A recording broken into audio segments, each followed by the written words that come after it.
안녕하세요. 반갑습니다. 녹기 전에 역사라고 합니다.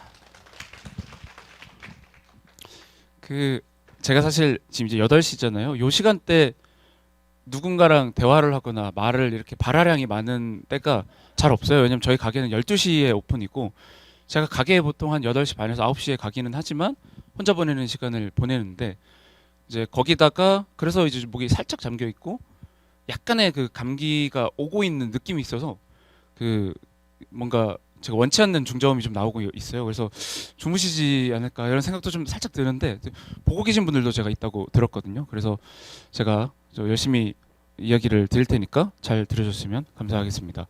혹시 저희 매장에 와보신 적이 있으신 분 있으신가요? 한 두어 분 계시고요. 그 책을 읽어 보신 분 계신가요? 그렇죠.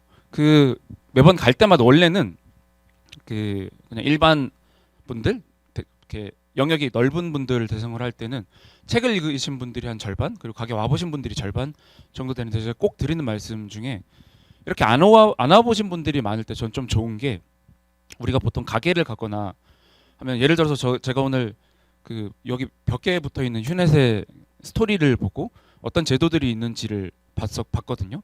근데 내가 어떤 것을 경험하고 그거에 어떤 명문화되어 있는 텍스트를 나중에 보느냐 혹은 텍스트를 보고 그 가게를 혹은 그 회사를 알게 되느냐가 좀 많이 차이가 난다고 생각을 해요. 저희 매장에 와보셨던 분들이 책을 보시는 것과 어떤 책이나 제가 이렇게 바깥에서 외부에서 이야기를 드리고 가게에 오시면 굉장히 풍부한 감정으로 오시는 분들이 많으시더라고요. 그래서 저는 오히려 뵌 적이 없던 분들을 이렇게 바깥에서 뵙는 게 훨씬 더 뭔가 기분이 좋습니다. 그래서 언젠가 또 기회가 되면 가게에 와주시면 감사할 것 같고요. 제가 오늘 드릴 말씀이 제가 레퍼런스들을 좀 봤는데 원래 이 시간에 뭐 AI라던가 어떤 경영 경제 굉장히 트렌디하고 지식과 정보 그리고 석학들이 이렇게 오셔가지고 정장을 입고 계신 분들도 오셨을 것 같은데 제가 오늘 드릴 말씀 중에 모르시는 얘기는 사실은 하나도 없을 거예요. 그래서 약간 겸연쩍은 마음으로 왔는데 모르시진 않지만 다시 한번 되새기는 느낌으로 봐주셨으면 좋겠고요. 진행을 좀 해보도록 하겠습니다. 제가 오늘 드릴 이야기는 제가 최근에 어쩌다가 운 좋게 책을 하나 냈는데 사실은 책을 냈다기보다는 거의 나왔다에 가까워요. 그 이야기도 조금 드리겠지만 좋은 기분이라는 책이고 부제로 일과 삶을 돌보는 태도에 대하여라는 책으로 이야기를 좀 진행을 해보려고 합니다. 잠시만요. 네, 제 소개를 먼저 조금 드리면 네, 저는 본명은 박정수라고 하고요. 온라인에서는 녹사라고 제가 많이 어프로치를 하고 있는데 그 이유는 제 이름이 부모님이 주신 거긴 하지만 사실은 철학관에서 지어주셨어요. 근데 제 이름에 돈이 묻어 있다는 사실을 저는 어느 순간부터 너무 인정하고 싶지가 않아가지고 그냥 나는 내 이름을 나중에 가져야 되겠다라고 생각을 했고 그래서 저는 녹사라고 하고 심지어 저희 부모님도 이제는 녹사라고만 하세요. 네, 뭐 그런 상황이고요. 보통 사람들이 저한테 관심 있어 하는 부분부터 설명을 드리면 저는 또 운 좋게 고등학교를 조기 졸업하고 ICU라는 대전에 있는 학교에 입학을 했다가 ICU 아시는 분 계신가요 혹시? 모르실 거예요. 한 10년 정도 있었던 학교인데 정보통신부였나에서 그 학교를 만들었다가 정치권이 뭔가 이렇게 바뀌면서 이 학교에 왜 우리 정보 자금을 대느냐라는 이유로 학교가 없어졌어요. 그 학교가 1년에 3학기 제도였고 그래서 3년 안에 인재를 배출한다라는 느낌의 학교였거든요.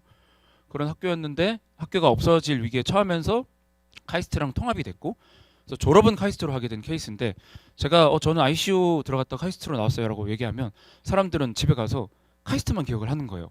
그래서 그거를 이제 제가 학생 때도 알게 되면서 사람들은 머릿속에 헤드라인만 기억을 하는 건가 보다라는 생각을 해서 저는 원래 20대 초중반에 여기도 이제 책을 많이 읽으시지만 그 회사에 들어갈 사람은 못 되겠다. 그러니까 그게 제가 뛰어나서가 아니고 같이 일하거나 뭔가 제가 일을 했을 때 그거의 결과물을 바로 볼 수 없는 일을 하는 게 저한테 어울리지 않는다라는 생각이 강하게 들어서 회사는 못 다니겠지만 어쨌든 사람들은 헤드라인을 기억하니까 좋은 회사에 들어가도록 노력해서 좋은 회사에 잠깐이라도 들어가자라고 해서 실제로 이제 두산중공업과 현대자동차를 연이어서 거쳤는데 저기 이제 1년 터울이라고 돼 있지만 제가 6개월 7개월 이렇게 다녔어요.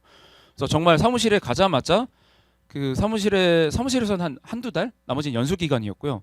한두 달 있으면서 이제 특히 현차 때는 사수라고 하죠. 사수가 제가 힘들어 보인다면서 술을 사주겠다고 사무실 한 달쯤 됐을 때 데리고 나가서 맥주집 가서 앉자마자 제가 선배님 근데 제가 곧 나갈 거라 가지고 저한테 너무 막 이렇게 감정적으로나 일을 알려주시지 않으셔도 된다.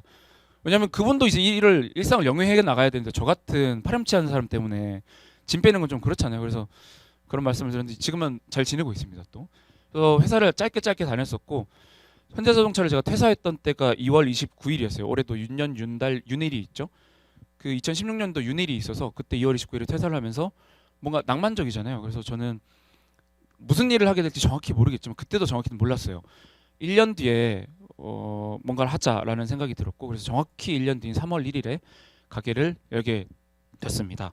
3월 1일이 또 열었던 또 하나의 이유는 우스갯소리로 드리는 말씀이지만 그 베스킨라빈스가 좀 떠올라서 그거를 좀 이렇게 넘어보자라는 느낌으로 그건 제 다음 생에 일어날 일이겠지만요. 그래서 제가 가게에서 굉장히 다양한 일을 합니다. 아까 말씀드렸다시피 9시에 출근을 해서 청소, 뭐 유리창 닦고 바닥 닦고 요거 다 제가 하고요. 그리고 그 SNS에 피드를 올린다거나 글을 쓴다거나 사진 보정을 하고 이런 것들은 다 제가 하고요. 그럼에도 불구하고 제가 가게에서 할 수 있는 가장 중요한 일은 제가 책에 날개에 적혀 있는데 저는 생각하는 바를 일에 구현하는 일을 가장 핵심이라고 생각합니다. 제 역할 중에요. 청소하는 거는 제가 어떤 리추얼이라고 하죠. 세레모니얼하게 아침에 하는 저를 가다듬기 위한 작업인데 결국엔 다른 사람이 할 수는 있겠지만 제가 유일하게 할 수 있는 일은 생각하는 바를 일에 구현하는 일이라고 생각하고 생각을 그렇게 많이 하다 보면 이렇게 두둥실 뜨는 장면을 목격해 됩니다. 듄 보셨는지 모르겠지만 거기 이렇게 떠다니는 또 종족이 하나 있죠. 이게 저희 가게인데요. 저희 가게는 2017년 3월 1일에 익선동이라는 어떤 뭐 요즘 시쳇말로 핫플레이스라고 하는 곳에서 개업을 했고요. 코로나가 가장 한창이던 2020년 6월 그때는 코로나에 걸리면 번호가 생기고 마치 연예인처럼 내 스케줄을 사람들한테 공유해야 되는 그런 시기에 저희는 유동인구가 한 50분의 1도 안 되는 굉장히 작은 동네로 이사를 갔어요. 왜 그런 결정을 단행했는지는 또 이따 아마 말씀드릴 기회가 있을 것 같은데 저희 가게에서는 아이스크림만 팔고 있고요. 지금까지 메뉴를 한 450여 가지 만들었고 그것들을 조합을 해서 매일 사람들한테 선사해드리고 있는데 예를 들면 오늘이 어떤 날인지 아시나요? 3월 14일 오늘은 파이데이죠. 오늘 3.14라는 그 원주 화이트데이가 무슨 그게 뭐죠? 네. 오늘은 원주일의 날입니다. 그래서 외국에서는 이걸 이제 파이데이라고 해서 파이 먹는 행사를 많이 하거든요. 그래서 저희도 오늘 그 제일 잘 나가는 메뉴 하나를 제외하고 나머지 모든 메뉴를 파이로만 꾸렸어요. 그래서 뭐 애플파이, 복숭아 파이, 체리 파이 이런 것들만 꾸리는데 1년 중에 이것만 기다리는 분들도 계세요. 1년 중에 이날만 오는 분들도 계세요. 놀라울 정도로. 그리고 여러 가지 기획과 협업을 많이 했는데 제가 오늘 깜짝 놀랐던 게 그 외부 벽보에 굉장히 많은 제도들을 봤는데 여기도 5년에 한 번씩 한 달 쉬는 기간이 있다고 하시더라고요. 저희 가게는 1년에 한 달을 쉬거든요. 1월 달을 쉬는데 사실 뭐 직원이 많지는 않아요. 근데 전 직원에게 월급을 제가 다 드립니다. 그래서 매년 저희는 한 달씩 쉬고 있고 그래서 11달을 일하는데 그 11달 동안 작년에 했던 협업들이 약 30가지가 됩니다. 굉장히 타이트하게 했죠. 마치 주 4일제처럼요. 굉장히 타이트하게 저희가 협업을 했었고 참여형 이벤트를 하면 매장에서 어떤 대회 같은 거 손님들이 참여할 수 있는 걸 하고 그리고 제가 보물찾기라고 해서 저희 매장 인근에 그 동네에 여러 가지를 숨겨두고 그걸 찾아오시는 분들한테 여러 가지 혜택을 아주 좋은 혜택 예를 들면 녹사와의 식사 이런 게 있었어요. 그런 걸 드리는 거를 했었기도 하고 저희가 사실 제가 인스타그램이 제 인생 최초의 SNS인데 그 인스타그램을 통해서 여러 가지 소통도 많이 하고 있습니다. 아니 아이스크림만 팔면 되는데 왜 이렇게 다양한 거를 하고 그리고 손님들도 이제 저희 매장에 오셔서 누군가를 데려와서 소개를 할 때 각자가 설명이 달라요. 왜냐하면 저희가 이렇게 다양한 걸 하니까 병렬적으로 설명을 하세요. 여기는 뭐 어떤 메뉴도 있어. 여긴 참치로도 메뉴를 만들더라. 여기는 뭐 이런 기획도 하더라. 여기는 어디랑 협업도 했어. 그리고 여기는 이런 이벤트에서 했었어. 그러니까 자기한테 인상적인 것들을 기준으로 각자 다르게 설명을 해서 사람들한테 저희가 다르게 인지가 되고 있는 것 같고 그래서 저희 가게가 참 입체적이다라는 생각을 하는데 어느 정도로 입체적인지를 좀 보여드리자면 이렇게 입체적인 가게입니다. 요게 이제 꿀팁인데 그 아마 삼성에도 있을 것 같은데 아이폰의 라이다 센서라는 우리 아이폰 뒤에 보면 이렇게 큰 카메라가 있고 옆에 조그만한 잘 안 보이는 점이 있어요. 그게 라이다 센서라는 건데 그걸 가지고 어떤 특정 어플들을 이용하면 이 공간을 그대로 촬영을 할 수가 있거든요. 그래서 저는 어디 좋은 공간에 가면 이렇게 사진으로 보면 2D만 보지만 이렇게 저장을 하면 뭐 어느 위치에 어떤 게 있었고 내가 마치 그 공간에 다시 가는 것 같은 기억을 할 수 있어서 저 이사 갈 때마다 또 이런 걸 다 찍어두거든요. 옛날 집을 좀 기억을 하려고. 그래서 저희 가게에 지금처럼 한 번도 와보시지 않은 분들이 어떻게 하면 좀 왔다는 느낌을 공유드릴 수 있을까를 전해드리려고 이런 걸 찍어서 한번 공유드린 적도 있었어요. 이렇게 입체적인 매장이었고 이제 이 좋은 기분이라는 책에 대해서 좀 말씀을 드리려고 하는데 사실 이 책의 시작이 좀 특별해서 제가 소개를 좀 드리려고 하거든요. 왜냐하면 이 책의 시작은 요 메일이라고 보시면 될 것 같아요. 제가 2022년 2월 달 거의 딱 2년이죠. 2년 전에 한 출판사한테 보냈던 메일인데 제가 9개월 동안 이제 출판 계약을 맺고 계약금도 받고 9개월 동안 쓰려고 했는데 아무것도 써지지 않는 거예요. 그래서 결국에는 저희가 방학이 1월이고 1월이 끝나고 2월이 됐을 때 이제 일도 해야 되고 도저히 못 쓰겠다. 제가 1월엔 다 쓸 수 있을 것 같았는데 한 꼭지도 못 쓰겠다. 뭔가 무력감이 들고 사람들한테 와닿는 방식으로 글을 쓸 준비도 안 돼 있는 것 같고 이게 뭐 어떤 소설가분들처럼 문장을 혹은 단어를 고르는 느낌이 아니고 사고방식 차원에서 내가 뭔가 막혀 있다. 좀 시기가 아닌 것 같다라고 하고 제가 다시 계약금을 반환 드리겠다라고 했는데 보통 이렇게 하면 작가님들 잡는다고 하더라고요. 아니 작가님 조금만 더 해봅시다라고 얘기하는데 제가 이렇게 말씀드렸더니 어쩔 수 없죠라고 얘기하는 게 저희가 너무 티키타카를 많이 했었어요. 그러니까 이분들도 약간 느낌이 오셨던 것 같아요. 시기가 좀 아닌 것 같다라는 생각을 하셨던 것 같아서 결국에는 깔끔하게 이걸 무르고 2022년 2월인데 제가 그 뒤로 1년 동안 정말 이렇게 A4 용지만 봐도 무서워지더라고요. 트라우마가 생기더라고요. 난 뭘 못 쓰는 사람이구나. 책 읽는 건 좋아하는데 쓸 수는 없는 사람이구나라고 생각을 해서 1년 동안 아무것도 못 쓰고 뭐 인스타그램에 메뉴 피드를 올리고 이런 건 할 수 있겠죠. 일이니까. 근데 뭐 평소에 일기도 잘 안 쓰지만 개인적인 글도 아무것도 못 쓰는 상황이 되더라고요. 그러다가 딱 1년이 지났을 때 2023년에 제가 친구한테 카톡을 보낸 기록인데 친구한테 제가 쓰고 싶은 책 주제가 생겨서 너무 기분이 상쾌하다. 제목은 좋은 기분이고 자다가도 내용이 생각나가지고 막 벌떡벌떡 일어나서 기록을 하고 있고 근데 출간용은 아니고 접객 가이드다라고 했더니 친구는 이게 무슨 소리인지 몰라하는 내용이 이렇게 연출이 됐는데 그럴 수밖에 없죠. 이 친구는 사실 출판업계에 있는 친구고 또 출간용 아니고 접객 가이드가 뭔지도 모르겠고 그리고 저 밑에 했던 말이 이걸 출간한다고 해도 좋은 기분이라는 단어는 출판사가 가장 싫어할 만한 이름이다. 이렇게 꽂히지 않고 그냥 어디 책의 언저리에 있을 것 같은 단어를 따온 것 같잖아요. 그런 이야기를 해줬는데 이 책을 혹은 이 가이드를 제가 생각한 배경에 작년에 저희도 이제 그 한 분을 더 모셔야 되겠다라는 생각을 하면서 요즘 뭐 인스타그램 하시는 분들도 계시지만 가게나 회사에서 사람을 고용할 때 큰 회사들은 그러지 않지만 뭐 위아 하이어링 혹은 리크루트라는 식으로 피드에 이렇게 박제를 해두고 내용이 이제 우리는 어떤 팀입니다라고 짧게 서술을 하고 어떤 사람이었으면 좋겠습니다가 이렇게 길게 나와 있더라고요. 근데 요즘에는 우리가 쿠팡에서 같은 그러니까 어떤 특정 제품군을 살 때 굉장히 많은 브랜드가 있어서 그거를 선택하는 기준이 상세 페이지를 이렇게 보잖아요. 후기도 보고. 그러니까 그 제품 이면에 있는 것들을 보면서 어떤 소비 성향이 목적성이 좀 띄고 가치를 소비하고 의미를 소비하는 경향이 강해졌는데 일하는 사람도 같다고 저는 생각하거든요. 요즘에 구인난과 구직난이 동시에 일어나고 있는 굉장히 이상한 현상이 있는데 특히 F&B 쪽이 그렇거든요. 우리가 그 뭐 일을 하러 왔다가 점심시간에 갑자기 도망가고 이런 경우들이 진짜 많대요. 이 업계에. 근데 그런 일이 일어나는 게 그 사람이 생각하고 왔던 가게 현장과 가게가 그 생각하는 또 사람의 모습도 다른 것 같아요. 그러니까 이제는 내가 시간을 쓰고 돈을 쓰는데 그 의미가 얼마나 담겨 있는지를 정말 진중하게 보는데 소비뿐만 아니라 일을 할 때도 여기가 어떤 데인지를 미리 알아야 내 시간을 투자하는 만큼 어떤 성장이든 혹은 기쁨이든 있을 텐데 그거를 미리 보여줘야 되는 게 아닐까? 가게를 하는 사람들은? 라고 생각해서 그러면 내가 내 앞에 지금은 누가 될지 모르겠지만 미지의 인물을 이렇게 앉혀두고 이 사람한테 우리 가게가 어떤 데인지 그리고 제가 지난 7년 동안 접객을 하면서 접객이라는 게 요즘 뭐 이렇게 키오스크로 대체되고 있는 이 상황에서 사람이 접객을 해야 될 필요성이 뭔지 제가 스스로 깨달았던 바를 좀 전해드려야 되겠다는 생각이 들더라고요.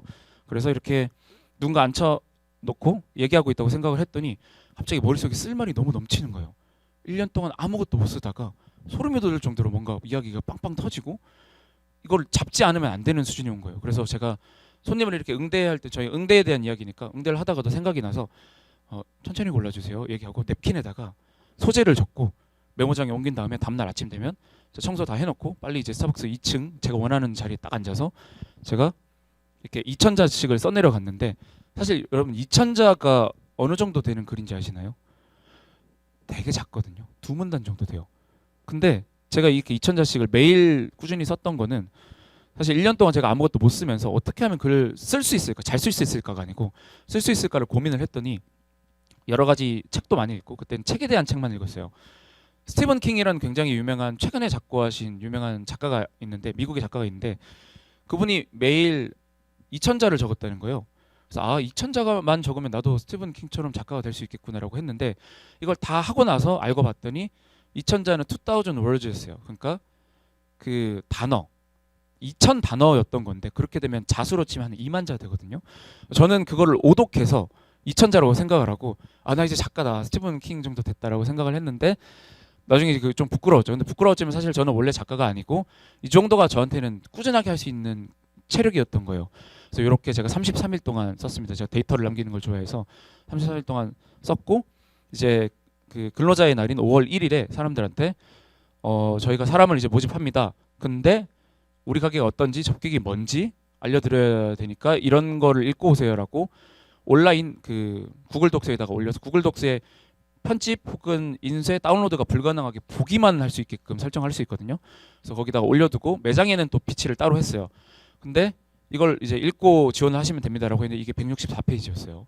그래서 이게 맞는 건가 생각을 하면서도 그래도 꽤 많은 분들이 읽어주시고 매장을 그 지원을 해주셨는데 근데 이거를 내고 나서 그 매장에 비치하고 또 온라인에 공유하고 나서 생각보다 많은 분들이 관심을 주시는 거예요. 지원을 하지 않더라도 일하시는 분들 그냥 기획하시고 마케팅하시고 브랜딩하시고 가게 하시는 분들 여러 방면에서 이 문서에 관심을 보내주셔서 왜 그럴까? 왜 저는 사실 그 누가 될지 모를 지원자를 위해서 이걸 썼고 사실은 그거보다 제가 뭘 못 쓰다가 이 쓰는 기쁨이 순수한 기쁨이 있더라고요. 그래서 저는 정말 춤추듯이 썼다고 얘기를 하는데 제가 저를 위해서 쓴 거에 가깝거든요. 근데 이게 대중서로 읽힐 거라고는 생각을 안 하고 그렇게 사용을 한 건데 사람들이 왜 이걸 봐주시고 나중에 알게 되신 분들도 그거 예전에 나왔을 때 읽어봤어요라고 해주신 분들이 많더라고요. 이거 공유가 좀 돼서 왜 그럴까를 좀 저도 생각을 해봤더니 이제 제가 요즘 좀 자주 하는 얘기라서 혹시 들으신 분들도 있을 수 있지만 이 일이라는 단어에서 좀 접근을 해봤어요.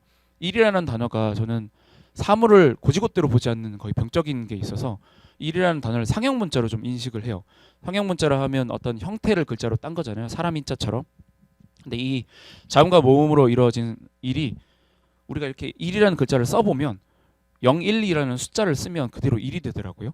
그래서 어떤 순서가 중요한 게 일이다라는 생각이 들기도 하고 처음 쓰는 단어가 중요하고 두 번째로 그 다음 쓰는 단어가 이제 차선이라고 생각을 하는데 이 일하는 숫자를 예를 들면 일하는 숫자는 마케팅이랑 브랜딩에 가깝다는 생각이 들더라고요. 그러니까 일이라는 글자에서 다리 역할을 가지고 있잖아요. 그래서 막 사람들한테 달려가서 우리가 어떤 데입니다. 우리는 어떻게 하고 있어요를 보여주는 게 이 일하는 숫자의 마케팅 혹은 브랜딩인 것 같고 일이라는 글자의 척추를 담당하고 있는 여러분 척추 피세요. 네, 척추 피셔야 됩니다. 일이라는 숫자는 그 뒷배경에서 사실 척추는 기둥과도 같잖아요. 실제 제품이나 제품을 감싸고 있는 수익 구조 그리고 경영 경제 남들한테 보이진 않지만 아주 중요한 거라고 생각을 하고요.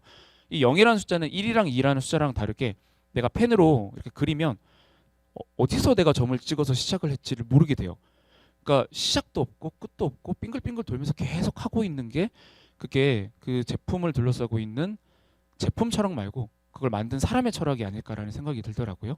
그래서 저는 일을 이렇게 해체해서 영역을 좀 나눠서 생각을 하는데 제가 그 2022년에 썼던 거절 메일에 문장을 고르는 수준이고 사고방식 차원에서 뭔가 막다른 골목에 다다랐다고 얘기했던 게 출판사에서 보통 이런 저희 같이 스몰 브랜드 작은 가게에 대한 책이 나오면 이제까지 어떻게 해왔고 창업 스토리는 뭐였고 역경을 어떻게 이겨왔으며 지금 어떻게 하고 있고 내일은 또 어떻게 나아갈 거다라는 느낌의 책을 쓰더라고요. 저도 그런 책을 즐겨서 봤는데 의뢰 저도 그런 식으로 내용을 써야 되겠다. 우리가 어떻게 잘해왔고 어떻게 또 하고 있는지를 말씀을 드려야 되는 거 아닌가라고 해서 쓰려고 했더니 저는 그런 식으로 이에 대해서 쓸 수 있는 사람이 전혀 아니더라고요.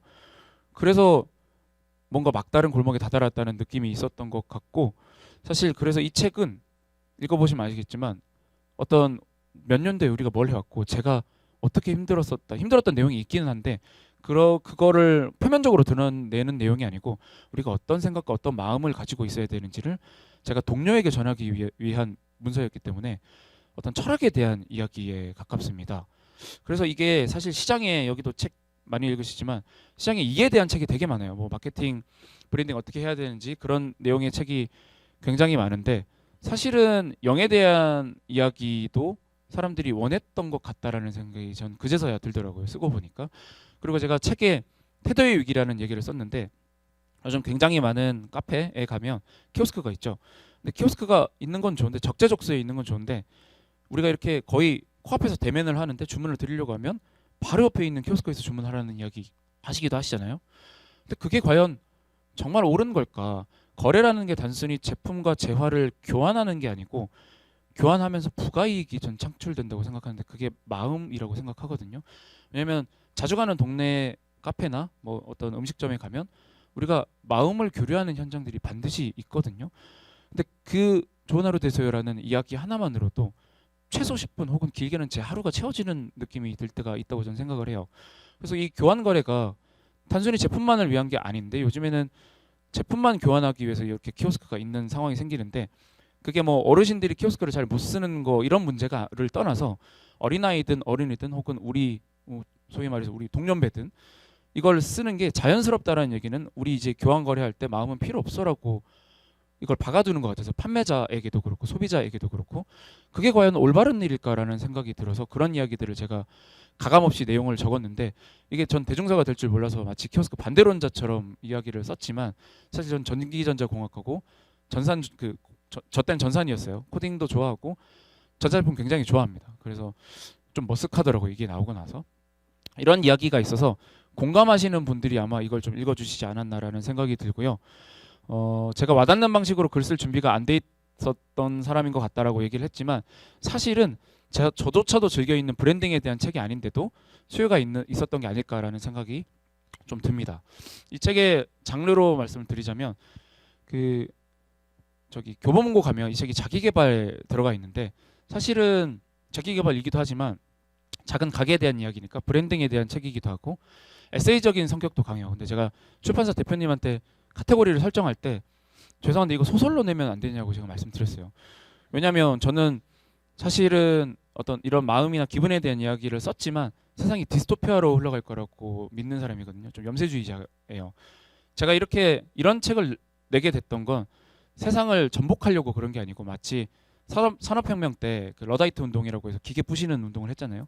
그것처럼 그냥 한번 반기를 들어보는 지점에 이 시점에서 반기를 한번 살짝 들어보자라는 그런 책이었기 때문에 10년, 20년이 지나면 이 책의 가치는 없어질 가능성이 크다라고 생각하거든요.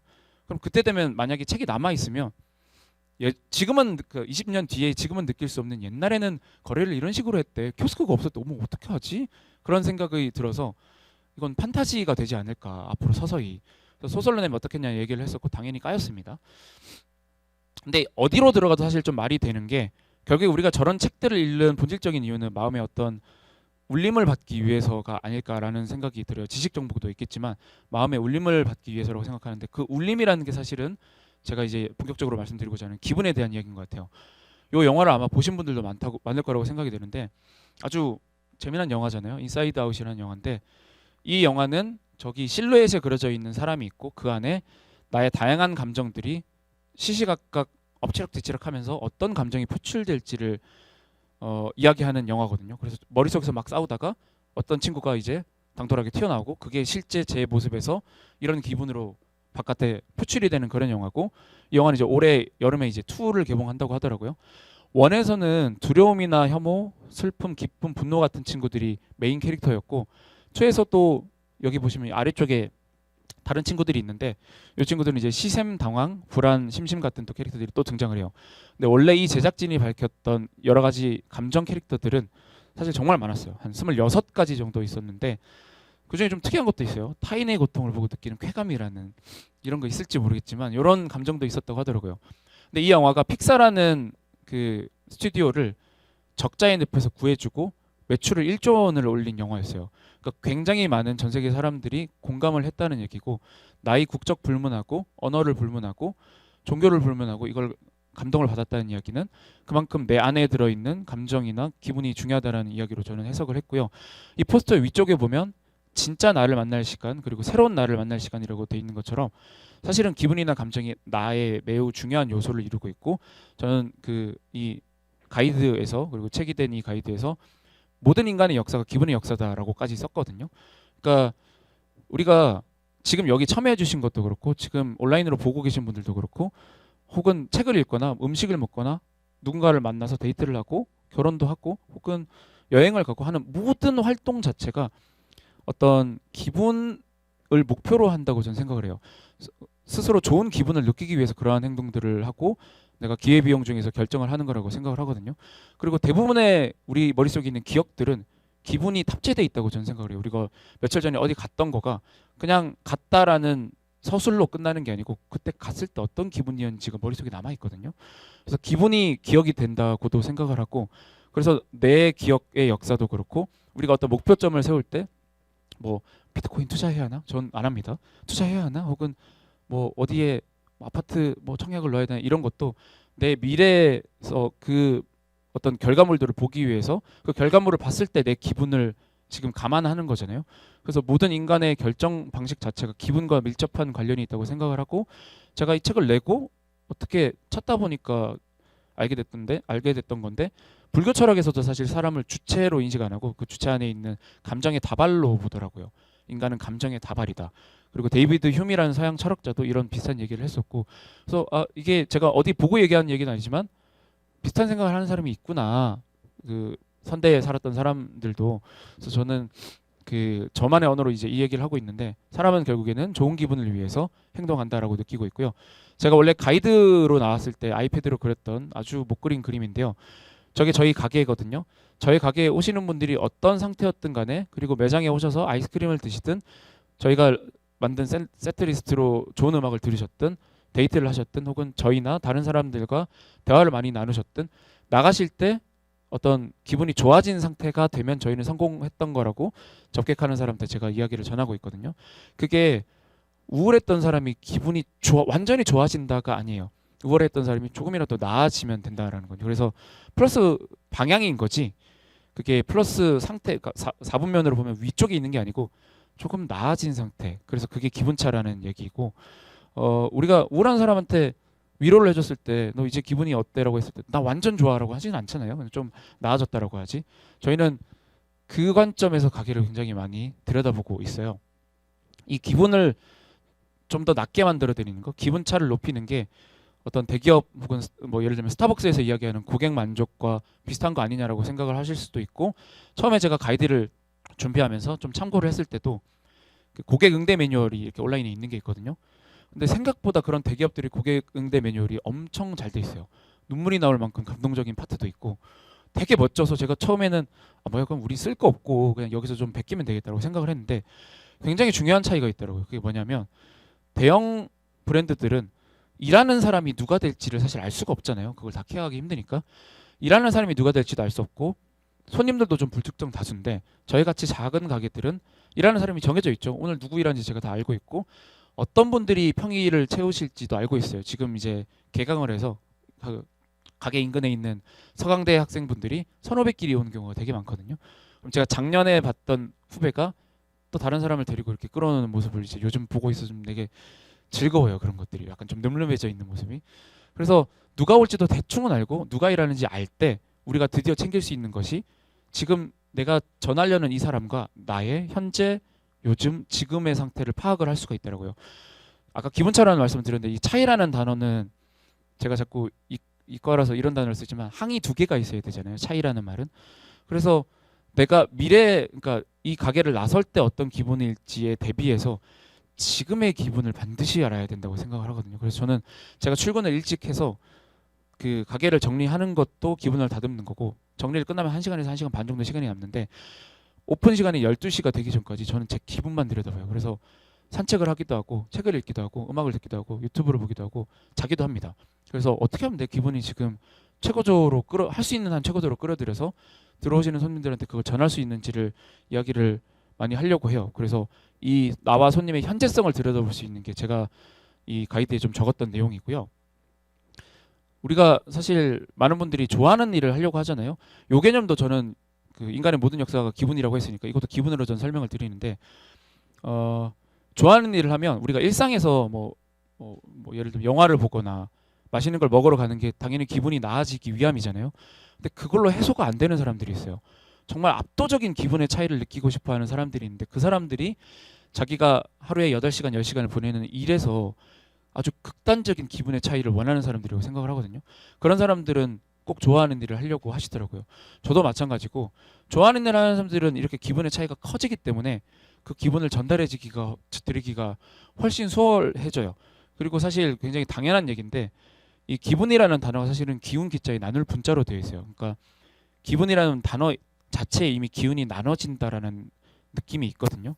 우리가 기분이 태도가 되면 안 된다라는 얘기를 굉장히 많이 하는데 사실 기분이 태도가 안 되게 내가 노력을 하면 기분이 썩어 들어가거든요. 그 내 안에 있는 감정들이 사실 뭐 카페나 친구들이 기분이 안 좋으면 눈에 선하게 보이잖아요.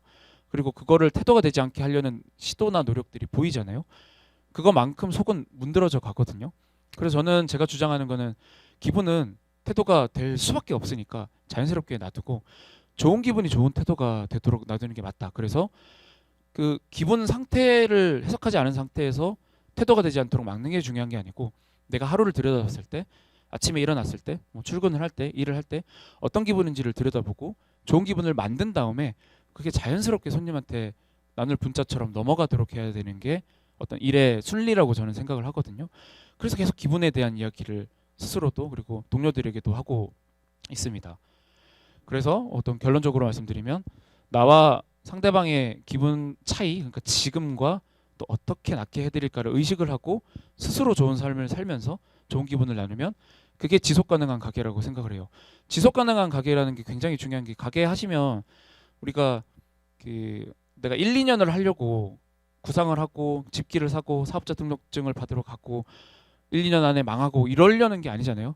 내가 정확히 10년 해야 되겠다 이런 구상은 없을지라도 오랫동안 하기 위해서 가게를 하는 건데 그러면 지속 가능한 가게가 뭔지에 대해서 생각을 해야 되고 이 지속 가능한 가게가 되기 위해서는 사실 제품이나 어떤 뭐 여타 다른 것들이 중요하겠지만 어떻게 가게 동료들과 함께 할 것인 것도 중요하지만 결국에는 이 지속 가능성을 이야기할 때 손님과 저의 관계를 빼놓을 수가 없다고 저는 생각하거든요. 저희 손님들이 나갈 때 짓는 표정이 마치 그 전 테이프 세대는 아닙니다만 테이프를 정지를 했을 때 그 멈춰 있다가 다시 재생하면 거기서부터 재생이 되잖아요. 그것처럼 나가실 때 표정이 들어오실 때 표정으로 그대로 나타나요. 그래서 뭐 한 달이 흘렀든 반년이 흘렀든 저희가 드렸던 기분을 나중에 그대로 들고 오시는 경우가 많아서 아 지속 가능하다라는 것은 손님이 즐거운 표정으로 들어오는 모습을 계속 보는 거겠구나라는 생각이 들더라고요. 그게 사실은 손님을 위해서이기도 하지만 저희 스스로 좀 이기적으로 저희가 일이 수월해지기 때문이기도 해요. 저희가 지속 가능한 가게를 만들 거면 오늘 본 손님을 10년 뒤에도 봐야 되는데 10년 뒤에 본 손님들이 우울한 상태로 들어오면 그걸 저희가 이끌어 올려야 되는데 거기에는 사실 당연히 힘이 들거든요. 그래서 늘 좋은 표정으로 저희도 그리고 상대방도 마주하는 게 그게 지속 가능한 아주 중요한 요소라고 저는 생각을 하고 있어요. 그래서 가게가 만드는 좋은 기분은 반드시 다시 가게로 돌아오고요. 제가 아까 좋은 삶이라는 단어를 썼는데 그럼 접객할 때 가장 중요한 게 뭔가요? 라고 질문을 하시면 저는 그 접객하는 사람이 스스로 좋은 삶을 사는 겁니다라고 얘기를 하거든요. 좋은 삶을 사는 사람은 언제나 늘 좋은 기분이고 그걸 그대로 전해드리기가 굉장히 좋아요. 실수를 해도 우울한 사람이 뭔가 오늘 좀 표정이 안 좋은 사람이 하는 실수와 기분이 좋은 사람이 하는 실수는 느낌이 굉장히 달라요. 제가 손님일 때도 그렇고 용서의 범위가 달라지잖아요. 그래서 언제나 그 좋은 삶을 살라고 제가 늘 말씀을 드리고 있고요. 제가 아까 일이라는 단어처럼 좀 말장난을 좋아하는데 모멘트랑 모멘텀이라는 단어는 아마 머릿속에 다 있으실 거예요. 인지는 하고 계시겠지만 제가 좀 다른 방식으로 해석을 해봤어요. 모멘텀이라는 단어가 사실 라틴어에서 온 단어고 똑같이 모멘텀이라는 단어였는데 모멘텀이라는 단어는 프랑스에서 영국으로 넘어가면서 뒷부분이 떼져서 모멘트라는 단어로 파생이 됐어요. 저는 그걸 좀 바꿔서 모멘트에서 모멘텀으로 나아가는 이야기를 좀 해보자면 우리가 움이라는 전미사가 어떤 공간을 나타내는 전미사거든요. 그래서 아쿠아리움, 오디토리움, 뮤지움 다 어떤 공간을 나타내는 끝 단어인데 하다못해 여러분 그 움막이나 움집이라는 단어도 저움에서 시작된 거예요. 그러니까 한자가 아니고 저 움집이더라고요. 제가 너무 놀라가지고 아무리 찾아봐도 그게 맞다고 하더라고요. 그래서 저 공간을 나타내는 이야기인데 그 우리가 손님들한테 좋은 기분을 드리는 그래서 기분차가 크게 발생을 해서 그런 순간들이 모이면 모멘츠가 되고 그게 일상 속에서 지속적으로 펼쳐지면 그게 공간화돼서 모멘텀움이 되는 게 아닐까. 그리고 저희 가게의 모멘텀은 모멘텀움이 되는 게 아닐까라는 말장난을 좀 해보는데 그런 식으로 저는 지속 가능한 가게를 하기 위해서 지금까지 일단 8년 차를 해왔고 나중에도 말씀드리겠지만 저는 제가 죽고 난 뒤에 더 잘 되는 가게를 원하거든요. 그 더 먼 미래를 좀 보려고 하고 있고요. 지속 가능한 가게가 되기 위해서 가장 중요한 것 중에 하나가 좋은 일을 하는 거라는 생각이 들더라고요. 제가 좋은 일을 해야 된다라고 생각했던 기점이 재작년 말쯤이었는데 요즘에 굉장히 많은 온라인 플랫폼이 있잖아요. 뭐 유튜브, 페이스북, 구글 지금은 저 새는 없어졌죠. 이제 X가 되어버린 트위터, 뭐 인스타그램도 있고 온라인 플랫폼 굉장히 많고 오프라인에도 여기도 사실은 플랫폼이고 휴넷 자체도 온라인도 있지만 오프라인도 그 플랫폼이고 뭐 아시는 분들 아시겠지만 어떤 마르쉐라는 농부 상점 같은 것도 뭐 플랫폼이고 이런 플랫폼이 굉장히 많은데 이 세상에서 사실 유일한 플랫폼이 하나 있는데 그게 바로 이 세상이죠. 제가 그게 환경적인 이야기만 드리는 게 아니고 우리도 환경의 하나의 요소로서 그냥 이 생태계를 살아가는 모든 생명체와 비생명체를 포함해서 이 유일한 세계, 이 유일한 플랫폼에 대한 생각이 저는 계속 생각이 들 수밖에 없더라고요. 왜냐하면 10년 뒤에도 그리고 제가 죽은 뒤에도 이 세상이 있어야 저희 가게가 있는 거잖아요. 제가 사실은 이러한 생각을 하게 됐던 거 처음에는 이제 저도 회사를 퇴사하면서 좋아하는 일로 먹고 살 수 있다는 것을 증명해 보자라는 생각으로 일을 하다가 지금은 좋은 일로도 가게를 잘 꾸려 나갈 수 있다는 것을 증명해 보자고 바뀐 그 본격적인 계기가 하나 있는데 재작년에 그 저기 할로윈데이 때 사실은 좀 안타까운 일이 있었잖아요.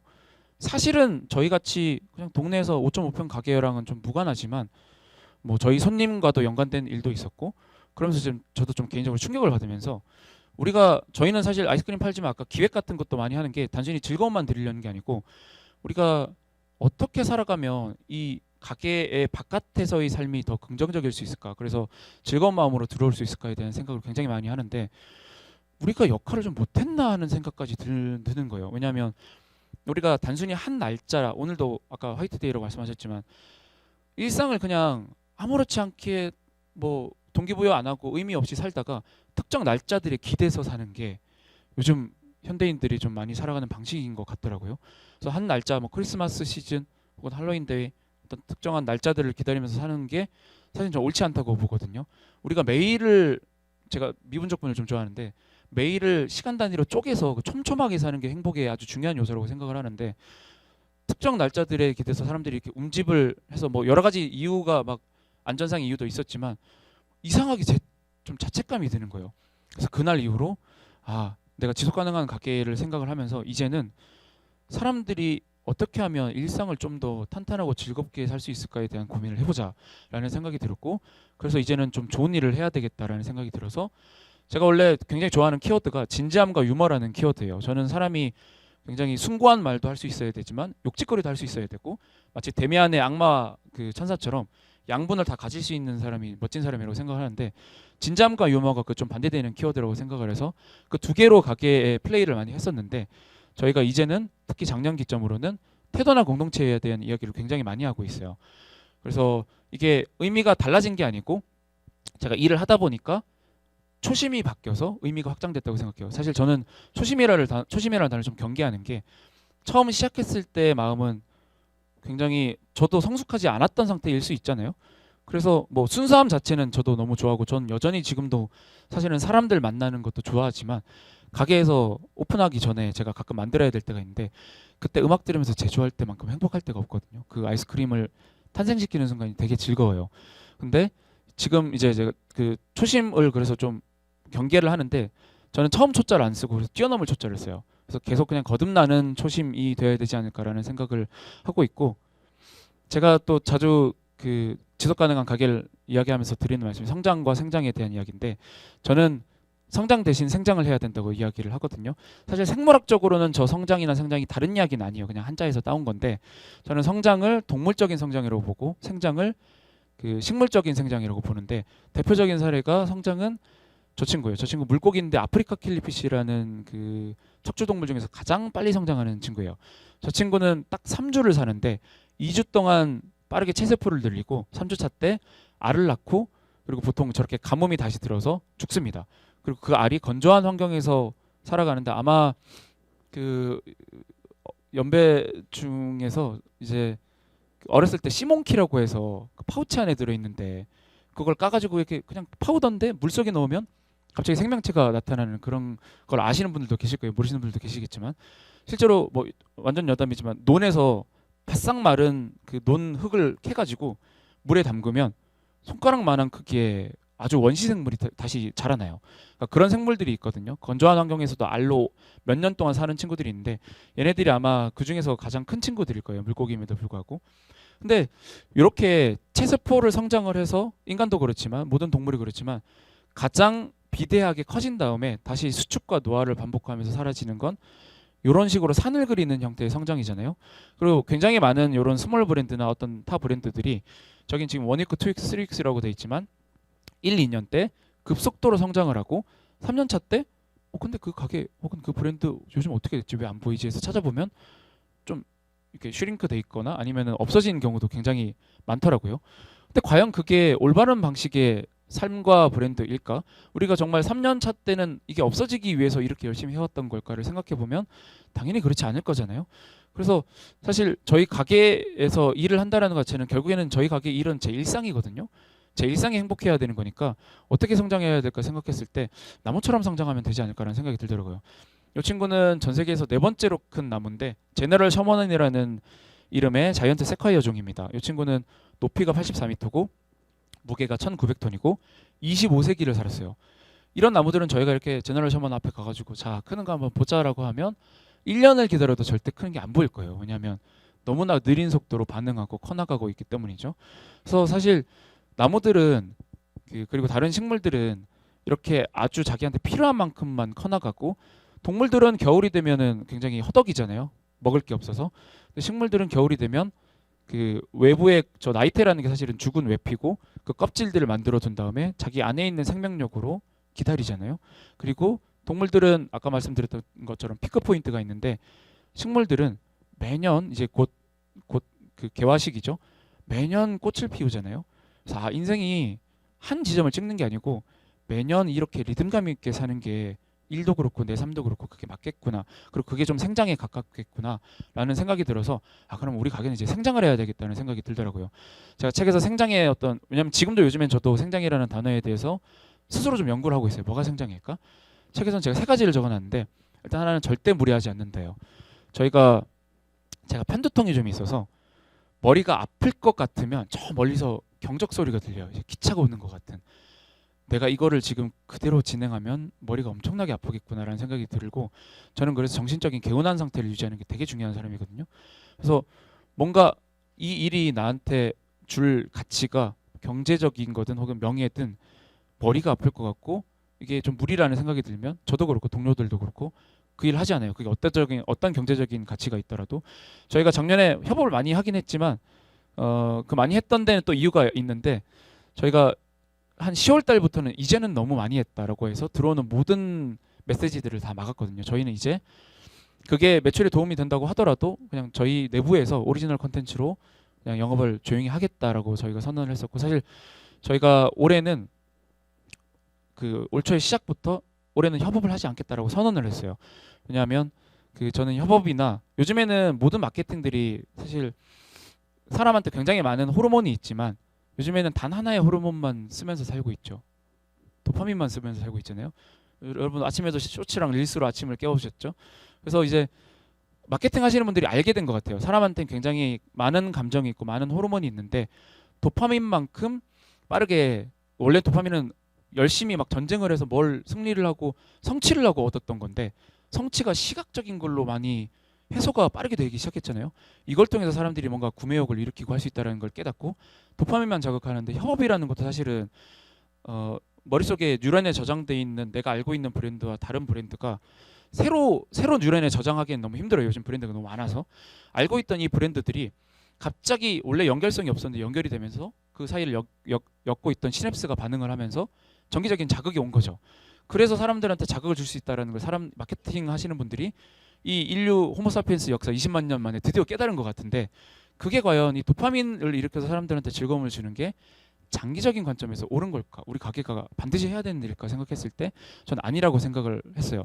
그래서 우리는 도파민은 빼고 이야기를 하자라는 생각이 들어서 협업은 안 하겠다라고 이야기를 했고, 먼 미래를 바라본다라는 얘기는 뭐 예를 들면 제가 아까 말씀드렸다시피 저는 제가 죽고 난 뒤에 더 잘 되는 가게를 원하는데, 내가 지금 이 결정을 했을 때 지금 좋을지라도 나중에 정말 이게 좋다고 평가받을 수 있을까를 늘 감안을 하고요.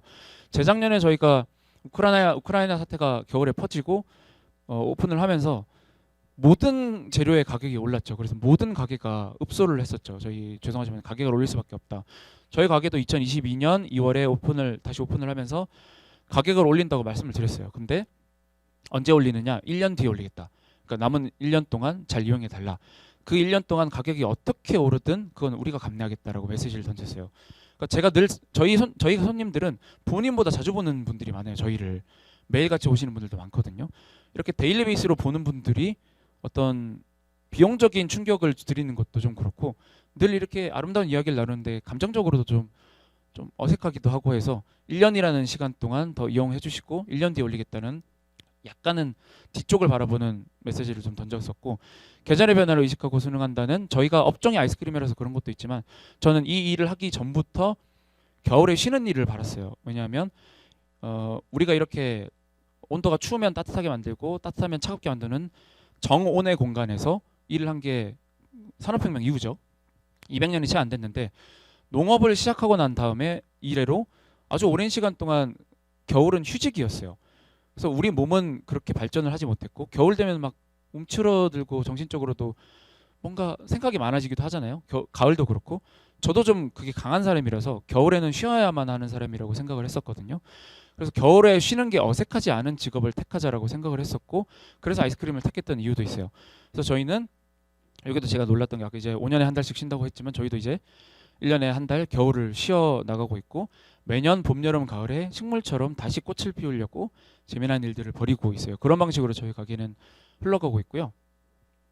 또 제가 이야기하는 것 중, 여기 마케팅 브랜딩 하시는 분들도 계시겠지만, 마케팅이 어떻게 보면은 나를 어떻게 보여줄 것이고, 그런 생각들을 하다가 결국엔 우리는 무엇입니다라고 피칭을 하는 게 마케팅인 것 같고, 우리가 어떻게 사람들한테 우리가 말하지 않아도 비춰질까를 고민하다가 우리는 어떻습니다라고 좀 은근하게 보여줄 수 있는 기술이 브랜딩이라고 하면, 저는 사실 마케팅이나 브랜딩은 아는 게 없어요. 저희는 그냥 가게에 대해서 생각을, 아까 말씀드렸던 것처럼 영에 대해서만 생각을 많이 하는데, 내가 실제로 이 세상에서 혹은 우리 가게가 이 세계에서 필요성이 있을까? 왜 존재해야 될까? 우리 가게 없어져도 되는 거 아닌가?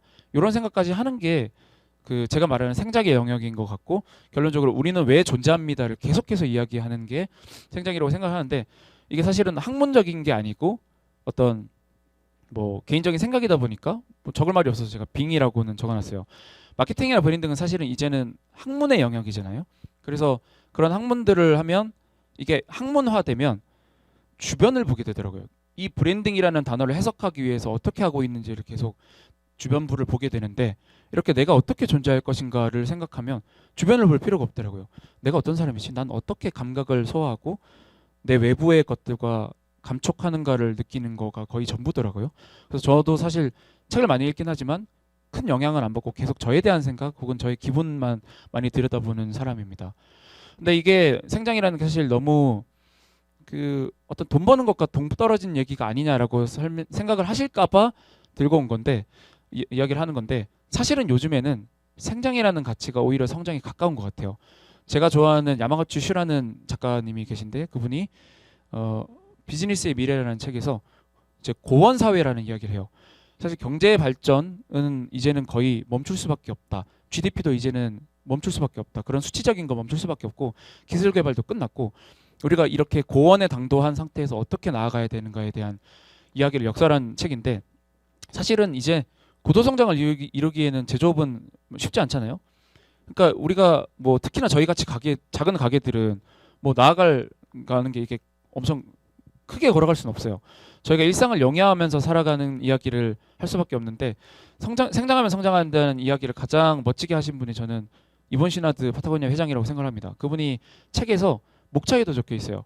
옳은 일을 하기로 선택할 때마다 그 일이 언제나 더 많은 이익을 냈다라고 얘기를 하는데, 아까 말씀드렸던 것처럼 요즘에는 소비를 할 때 가치와 목적과 의미를 소비하기 때문에 그 뒷배경을 많이 보시잖아요. 그래서 우리 제품 이렇습니다라고, 이겁니다라고 하기보다 그 뒷단에서 우리가 어떤 생각으로 이 가치를 내세우고 있는지를 말씀드리는 게 사람들한테 아주 깊숙하게 작용이 돼서 오랫동안 가게를 소비할 수 있는 방법인 것 같아요. 그래서 생장하면 성장한다고도 저는 생각을 하고요. 저희가 이제 동료들이 사실은 여기는 아까 제가 들었는데 400분이 계신다고 들었는데, 저희는 사실은 3명밖에 안 돼요. 아주 많은 차이가 있지만 이 작은 가게에서라도 함께 커나가기 위해서 여러 가지 장치들을 마련을 하는데, 제가 또 좋아하는 그 창업가 중에 그 데니마이어라는 분이 있어요. 우리나라에는 쉐이크쉑으로 좀 유명하신데, 저번에 세팅 더 테이블이라는 책은 가게를 하시려는 분들한테 아주 바이블에 해당한다고 저는 생각을 해요. 이분이 어떤 가게나 혹은 비즈니스를 둘러싼 스테이크홀더가 5개가 있다고 이야기를 하는데, 직원, 손님, 투자자, 납품업자, 지역사회입니다. 이 중에서 가장 중요한 거 하나를 꼽으라고 했더니 이 사람은 꼽을 수가 있었어요. 단연 직원이다. 왜냐하면 자기가, 사실 우리나라 쉐이크쉑에서 데니마이어가 일을 하는 게 아니잖아요. 각자 다른 사람들이 일을 하고 그 접면이 아니고 접선이 아니고 접점에서 응대하는 사람이 그 브랜드의 전체를 보여주게 되니까, 그 응대하는 사람이 어떻게 하느냐에 따라서 브랜드의 대표성을 띈다라고 이야기를 하고 있어요. 그래서 저희도 일을 하는 사람, 이 접객하는 사람이 키오스크보다 훨씬 중요하다고 얘기하는 게 이 브랜드의 전체를 보여주기 때문이라고 생각을 하고, 제가 아까 그 거듭 말씀드리지만 저희 이제 1월에 가게를 쉬는데, 저도 매년 1월 쉬면서 월급을 주고 있거든요. 근데 제가 말하는 건 이 친구들이 그 한 달 쉬는 동안 제가 아주 자잘한 숙제를 내주긴 해요. 뭐 친환경과 관련된 거 생각해 볼 것, 혹은 뭐가 있을까요? 특정 종이 가방에 대해서 어떤 또 리뉴얼 할 걸 생각해 볼 것, 이런 거를 주긴 하는데, 심지어 올해는 숙제를 안 해왔더라고요. 그러니까 그런 거 빼고는 저희가 뭐 냅뒀어요. 아 그래 뭐 잘 쉬었으면 됐지라고 하는데, 그 쉬면서 제가 가장 바라는 거는 자기 인생에 대해서 생각하는 거거든요. 그러니까 우리가 고등학교나 대학교나 대학원 이후로 우리는 방학을 상실했어요. 갑자기 맞닥뜨린 이 충격적인 방학 상실에 대해서 사실은 우리가 뭐 깊이 사고하고 깊이 생각하는 시간이, 죄송합니다, 하루 이틀 있으면 생각하지 못하는 것들이 되게 많아요. 뭐 회사에서 3일 동안 연차를 써서 여행 가면 보통 뭐 발리, 어디죠, 필리핀 이런 데 가서 진짜 몸을 쉬잖아요. 근데 그거 말고 오랫동안 나와 싸우면서 머릿속을 쓰면서 어떤 내 인생의 거대한 질문들을 던지고, 설령 그거에 대한 답변을 내가 찾지 못했다고 해도 그 질문 때문에 튼튼해질 수 있다고 저는 믿거든요. 그래서 그 한 달 동안 자기 삶에 대해서 고찰해보는 시간을 가지고 그렇게 고찰을 했는데, 결과적으로 나가서 내가 뭘 하고 싶다라는 게 생기면 방학이 끝나고 바로 나가도 좋다라고 저는 얘기를 해요. 제가 생각하는 가장 큰 사회적 기여 중에 하나가 저희 가게 나가서 잘 되는 거라고 생각하거든요. 제가 못하는 영역에서 이 사람이 또 할 수 있는 거라고 생각을 해서 저희는 그런 식으로 일을 해나가고 있고, 동료뿐만 아니고 저는 손님들과 함께 성장을 하려고 해요. 왜냐하면 말씀드렸던 것처럼 저희 가게에 오시는 분들이 10년 뒤에도 행복하게 들어오기 위해서는 저희 가게 5.5평 내에서 해결할 수 없는 것들이 되게 많아요. 여기를 나서면 이제 각자의 싸움이잖아요. 각자의 시장 경제에 의해서 각자가 일을 하고 삶을 살아가는데, 그거에 대해서 우리가 할 수 있는 이야기가 뭐가 있을까라고 했을 때 저희가 택한 거는 나무 심기였어요. 그래서 저희는 작년 3월부터 노고심어라고 해서 노을공원 시민 모임이라는 단체가 마포구의 하늘공원과 그 노을공원에 있거든요. 하늘공원 가보신 분도 계시겠지만 그 밑은 98m로 되어 있는 쓰레기예요. 거기에 비닐을 하나 덮고 50cm 흙을 덮어서 공원을 조성했어요. 그래서 거기 비탈에 가서 사벌을 이렇게 딱 넣으면 갑자기 낑 하면서 애니메이션처럼 울리는데, 그 안에 벽돌이랑 철근이랑 제가 본 것 중에 가장 멋진 거는 리라 초등학교 말고 리라 국민학교 가방이 새 거가 들어 있었어요. 거기에 모든 쓰레기가 있고 삼풍백화점 그때 자네들도 덤프트럭을 싣고 와서 그냥 거기 모조리 쌓았고 기네스북에 등재되어 있는 쓰레기산이에요. 거기에 나무를 심는 단체인데, 제가 환경도 너무 중요해서 그렇기도 하지만 말씀드렸던 것처럼 요즘엔 너무 단초점을 넘어서 극단초점의 시대라서 짧게 도파민만 소비하고 해소가 되는 시대다 보니까 사실은 삶은 그렇지 않잖아요. 우리가 1초만 사는 게 아니니까 장기적인 관점에서 삶을 이해하기 위해서는 오랫동안 공을 들여서 정성과 마음을 다해서 맺는 결실을 보여줄 수 있어야 되겠다. 그걸 어떻게 공유하지 했을 때 나무 심는 게만큼 좋은 게 없겠더라고요.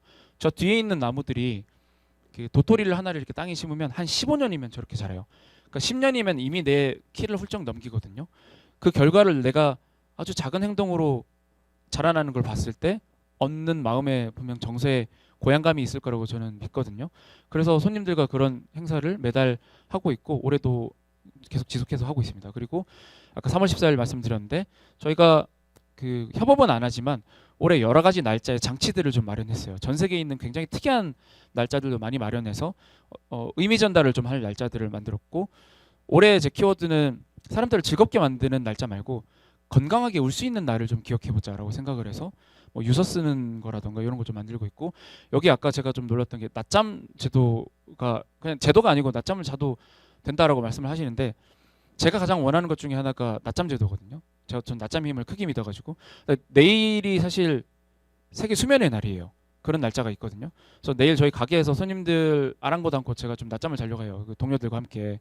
그래서 좀 이상한 상황을 연출을 해서 사람들한테도 그냥 어떤 잠에 대해서 환기를 좀 하고자 하는 시간을 마련을 하고 있고 이제 마무리에 접어들었습니다. 저희 가게의 목표가 몇 개 있는데 하나는 파타고니아 등입니다. 이 파타고니아를 이야기하기 전에 나이키에 대한 이야기를 먼저 드리면 나이키 창업자가 쓴 슈독이라는 책의 목차에는 이렇게 나와 있습니다.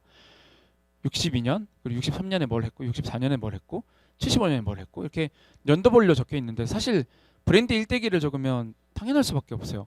토스 책도 좀 이랬던 것 같고 크래프톤 책도 이랬던 것 같은데 너무 응당 이럴 수밖에 없지 않나 이거에 다른 예시가 있나라고 생각할 수 있지만 파타고니아 책은 좀 굉장히 다릅니다. 읽어보신 분들도 있겠지만 전 목차를 자주 보는데 목차를 보고 충격을 받았어요. 왜냐하면 목차의 역사에 대해서는 110페이지 정도 나와 있어요. 그 파타고니아 창업자가 한국에서 그 군생활을 했거든요. 그래서 등산도 많이 한국에서 했었고 이본 시나드라는 이름을 딴 등산로도 있어요. 그래서 한국과 그 초기 멤버 중에 한국인도 있었고 그랬는데 그러한 역사들이 110년 아니 이제 110페이지에 걸쳐서 나오는데 그 뒤부터는 모두 철학이라는 이름으로 담겨 있어요. 그래서 이 책을 20년 전에 낸 책인지 지금 낸 책인지 아니면 20년 뒤에 나올 건데 미리 써둔 걸 내가 어쩌다가 디스패치에서 본 건지 알 수가 없는 지경에 이르거든요. 그러니까 연도가 없고 우리가 어떤 이야기를 해왔고 하고 있고 또 할 건지가 굉장히 일관적인 팀이라는 얘기잖아요. 그래서 이런 식으로 뭔가 어떤 그 운영하는 방식의 변화가 있을지언정 가장 핵심적인 이 영에 해당하는 철학 좋은 일만 생각하는 거에 대해서는 저희도 변함없이 이어나가야 되겠다고 생각을 하고 있고요. 그래서 이 책은 그 목차만 봐도 되게 재밌으니까 전 좀 보기를 바라고요. 그 두 번째로는 레드불 덱이라는 이야기를 하는데 레드불 창업자인 이분께서 이런 말씀을 하셨습니다. 레드불은 미디어 회사인데 어쩌다 보니까 에너지 드링크를 팔게 됐다고 얘기를 하는데 사실은 그 말도 안 되는 얘기고 그냥 에너지 드링크 팔다가 여러 가지 장치들을 어태치를 했어요. 보신 분들도 계시지만 그 뭐라 그러죠? 번지 점프라고 해야 되나? 스카이다이빙을 아주 높은 곳에서 했었죠. 지구가 통째로 보이는 곳에서 스카이다이빙을 하는데 후원을 하기도 했고 여러 가지 익스트림 스포츠에 저 레드불 로고가 많이 붙어 있는데 원래는 에너지 드링크를 팔았지만 이 미디어를 어태치했는데 저희도 사실 좀 비슷해요. 시작을 아이스크림을 하긴 했지만 저도 살면서 느끼는 어떤 여러 가지 가치에 대해서 전달을 하고 싶어하고 아이스크림은 수단이고 저는 하다못해 아이스크림 팔고 있다고 얘기를 하거든요. 그래서 저희가 다른 무언가를 팔게 돼도 이제는 사람들이 얘네는 원래 그냥 메시지를 던지고 그거를 던질 수 있는 다른 매개체를 바꿨구나라고 생각을 할 수 있게 지금은 조금은 된 것 같아요. 그래서 좀 업종이 헷갈리는 가게가 되는 게 좀 목표이기도 하고 이제 마지막으로 말씀드렸지만 저는 제가 이 가게에 대해서 좋은 의식을 불어넣고 사람들한테 좋은 가치를 전달하려고 하는 이상 가게가 그러면 계속해서 이어나가면 될 것 같은데 50년 뒤의 상황은 다르게 펼쳐질 거고 그때 어떤 뭐 사회 현상은 다르겠지만 그때 우리 가게가 동시대의 사람들한테 전해줄 수 있는 메시지가 있다면 제가 죽고 나서도 가게가 남으면 좋겠다라는 생각을 해서 제가 죽고 난 뒤에 더 잘 되는 가게가 되는 게 제 바람이고 이제 마지막으로 드리고 싶은 말씀은 여러분들이 이제 굉장히 일을 열심히 하고 계시겠지만 그 요즘에 뭐 여기는 좀 다를 것 같긴 해요. 근데 F&B나 뭐 부동산도 그렇고 뭐 나라를 지탱하는 굉장히 큰 축들이잖아요. 부동산도 그렇고 그 F&B 이런 가게들도 그렇고 자영업자들도 그렇고 요즘 굉장히 일이 좀 어려워졌는데 이럴 때일수록 마케팅을 어떻게 하고 브랜딩을 어떻게 하고도 너무 중요하지만 나한테 일이 뭐지? 내가 일을 어떻게 해야 되지를 고민하는 시간을 생각을 하면 그게 내 생각이나 일의 펀더멘털이 되더라고요. 그래서 그러한 고민을 많이 해보고 집중해보는 시간을 가지면 어떨까라고 생각을 해서 자, 여러분의 영을 응원한다는 이야기로 이야기를 마치도록 하겠습니다. 귀한 시간 내주셔서 감사합니다.